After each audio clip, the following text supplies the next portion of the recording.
If you experience a login failure 2025 in Red Dead Redemption 2, follow these steps to troubleshoot and resolve the issue quickly. Step 1. Check server status. Visit the official Rockstar Games website or social media channels to check if there are any server outages or maintenance updates. If the servers are down, you may need to wait until they are back online. Step 2. Restart your game. Close Red Dead Redemption 2 completely and restart it.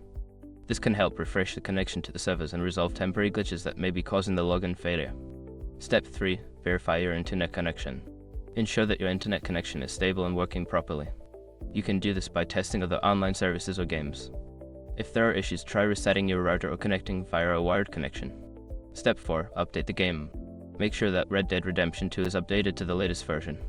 Check for updates on your gaming platform and install any available patches, as updates often fix bugs and improve connectivity.